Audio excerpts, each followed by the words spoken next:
বাংলাদেশের team management কি সিদ্ধান্ত নিয়েছে সেটা জানা নেই, তবে এই সিলেট ইন্টারন্যাশনাল স্টেডিয়ামের স্কোরবোর্ডটা যারা বানিয়েছেন সেখানে বাংলাদেশের একাদশে তারা তানজিদ তামিমের অভিষেকটা করিয়েই দিয়েছেন।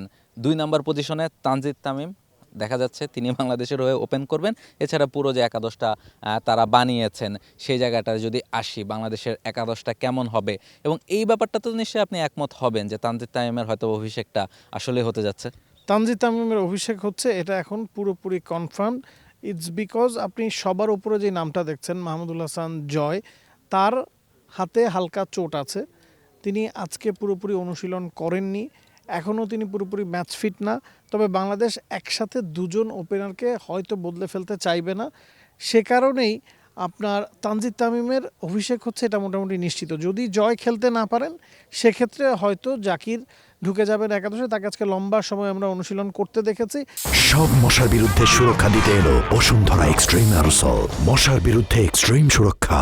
তবে বাংলাদেশ শেষ মুহূর্ত পর্যন্ত আসলে জয়ের জন্য অপেক্ষা করবে, কারণ লেফট হ্যান্ড রাইট হ্যান্ড কম্বিনেশনের একটা বিষয়ও কিন্তু আছে। আপনি যদি জয়কে না পান, জাকিরকে খেলান, সাথে তানজিদ তামিম ওপেন করেন, 3 নম্বরে 4 নম্বরে শান্ত মুমিনুল, চারজনই কিন্তু লেফট হ্যান্ডেড ব্যাটসম্যান হয়ে যান। সেটা একটা লুপহোলস হতে পারে বাংলাদেশের জন্য, সে কারণে বাংলাদেশ জয়ের জন্য অপেক্ষা করবে। 3-4 কথা আমরা বলছিলাম, 5-6 বাংলাদেশের ফিক্সড, মুশফিকুর রহিম, লিটন দাস। 7-8ও বাংলাদেশের ফিক্সড, মেহেদী হাসান মিরাজ এবং তাইজুল ইসলাম। নাইমকে হয়তো এই ম্যাচটা বাইরে থেকেই আসলে দেখতে হবে। এখন 3জন স্পিনার না খেলালে আপনি নাইমকে একাদশে রাখতে পারেন, এবং যে ধরনের উইকেটে সিলেটে খেলা হচ্ছে সেখানে আপনি 3জন স্পিনার হয়তো খেলাবেন না, 3জন পেসার আপনাকে রাখতেই হচ্ছে। এখন 3 পেসারের কি হবে সেটা হলো সবচেয়ে বড় প্রশ্ন। এখানে আমরা আগের ম্যাচের যেই লাইন আপ সেটাই দেখতে পাচ্ছি। শরীফুল বাইরে আছেন, আপনার কাছে কি মনে হয় যে শরীফুল একাদশে ঢুকবেন? এই জায়গাটাতে আমার মনে হয় যে একটা চেঞ্জ হয়তো বা দেখলেও আমরা দেখতে পারি। নাহিদ রানা, তাসকিন এবং এবাদত আগের যে লাইন আপটা সেই লাইন আপটাই এখানে আছে।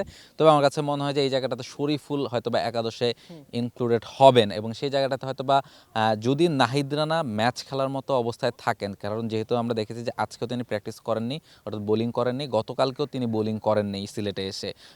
সেটা হয়তো বা ওয়ার্কলোড ম্যানেজমেন্টের জন্যই তাকে খানিকটা রেস্ট দেওয়া হচ্ছে, ম্যাচের জন্য রেডি করা হচ্ছে বলেই যতটুকু শুনতে পেরেছি। তবে তিনি যদি ম্যাচ খেলেন তাহলে তো খেললেনই, আর তিনি যদি ম্যাচ না খেলেন তার জায়গায় হয়তো বা শরীফুল আসতে পারেন। আর নাহিদ রানা যদি খেলেন সেক্ষেত্রে হয়তো বা এবাদতের জায়গায় আমরা শরীফুলকে ইনক্লুড করতে পারি, এবং তাসকিন নাহিদ রানা যদি ফিট থাকেন তারা দুজন নিশ্চয়ই প্রথম পছন্দ হয়ে থাকবেন।